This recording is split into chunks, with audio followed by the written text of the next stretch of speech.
Premier. It's an honor to have you here.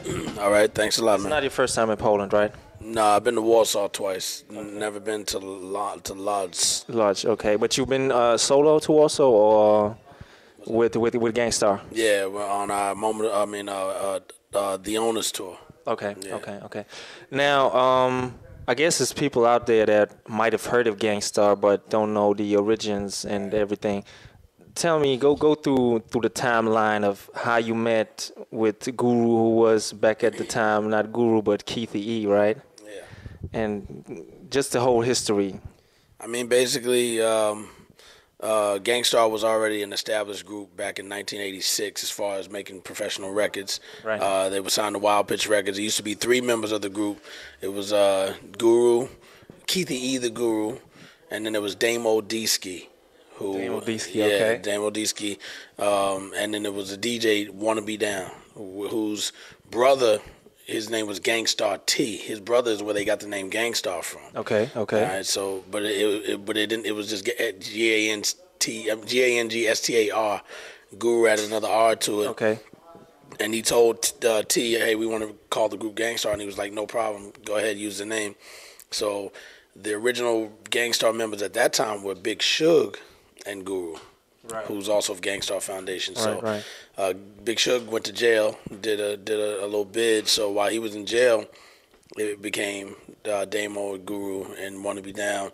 Guru started moved to New York to start, getting the group off the ground, but the other members never wanted to travel to New York to pay their dues. They would only show up when it was like shows or things that involved money. Right, Guru okay. got frustrated with that and felt like if we're gonna be a group, y'all got to come to New York too. But Right. they're all originally from Boston.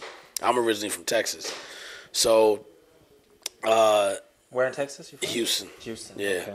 So at the time, I was going to college, and I met my friends. We put together a rap group called MCs in Control. It was me, my man Top Ski, my man Sugar Pop, and this cat named Styly T.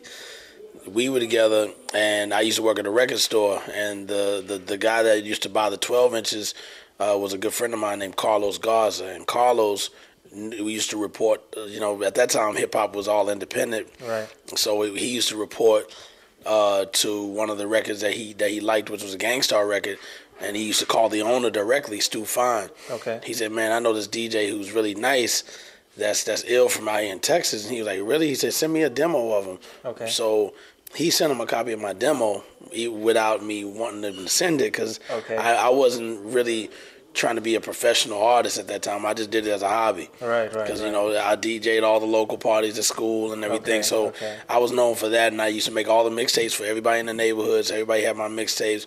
I used to sell them for $5 a cassette. Okay. And when they heard my demo, I was my grandfather lived in Brooklyn, so I used to go to New York all the time to stay with him and my mother, because she's from Baltimore, so that's close. Okay. And so since we used to go to New York so often, once I met my friends, Gordon, who was actually my label manager now, his name is Gordon Franklin. I ended up moving in with his family because he was more my age, and we got Okay. to hang out. He said, why don't you move to New York and see if you could try to get a deal?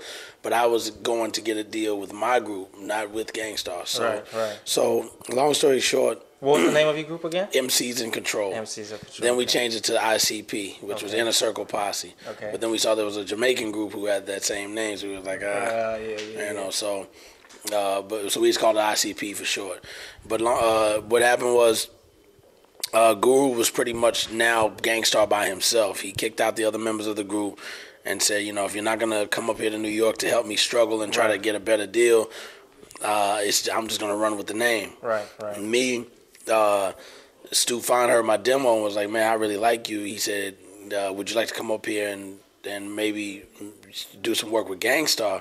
I said, yeah, I'd like to do some work, but I said, I'd like to get a deal with my group. Okay. And he was like, well, we don't really like your MCs, but we like you. And I was like, then I can't do a deal with them. But they were that interested. He said, I said, if anything ever changes, will you keep me in mind? He said, sure, we'll keep you in mind. So I said, okay. So my lead rapper, Top Ski, was living with us in Brooklyn as well, and he got fed up with how long it took to wait to try to get another deal. We used to go see Marley Marl and give him demo tapes, and went to Profile Records. They sent us a letter back saying no, we don't like the demo. So he just got so frustrated. He was like, man, I'm going to go into the military. And I thought he was just exaggerating. And then I remember I was there when probably like about 2 weeks later, the recruiting officer came to Gordon's house, rang the bell, and he said, yo, we're looking for Theodore Campbell. And I was like, for what? He said he joined the Navy, and today he's leaving. And I was like, for real? And I go down in the basement. I'm like, yo, dude, the recruiting officer's here. He had all his bags packed, and he said, yeah, I'm out of here. And I was like, for how long? He said, for 4 years. Oh, wow. Okay. I was like, well, I'm not going to wait 4 years for you to come back, and you just leave me here. So now I'm by myself. So I called Wild Pitch back and said, hey, I'm by myself. Do you still want me? And he was like, yeah. So me and Guru got together. I went back to college. I sent him a beat, a cassette of some beats. Okay. And because there was no emails and stuff then. Right. So you was already making beats back then? Kinda. I wasn't really good. Okay. I was okay. Okay. Just enough to get by. Again, it was more of a hobby style. Right. To now make records with somebody who he's already put records out, So he already had out two 12 inches, so two 12-inch singles. So the first beat I ever sent him was the track "The Words I Manifest." Okay. Yeah, I sent him that track, and from there we went to the studio. I flew back to New York, recorded the record, and then all of a sudden they called me and said, "Yo, everybody's playing it. Marley Marl's playing it. Red Alert's playing it. Wow, okay. Awesome 2's playing it. Hank Love and DNA, they're playing it." And I was like, "Really?" So now we had a record being cut up on the mix show in New York, which is hard to. At that time, it was very hard to break into New York. So that was a dream coming true. Yeah. So from there. I signed the contract, I signed as a producer, even though I figured I wasn't officially in Gang Starr, being that I wasn't an original member. Okay. But we ended up cutting an album in like 2 weeks, which was No More Mr. Nice Guy. Right. A lot of the production at that time was really done by me and the engineer Shlomo Sonnenfeld. He was the engineer at the studio Such a Sound where we used to record. Okay. So we'd all hit the buttons together. Like he'd be like, "This is the pad, and I'd hit something. He might hit a hi-hat, So together, it still was my beats, but it was all done together. Even Guru would hit that. And okay, so this really was a group effort, yeah. Okay.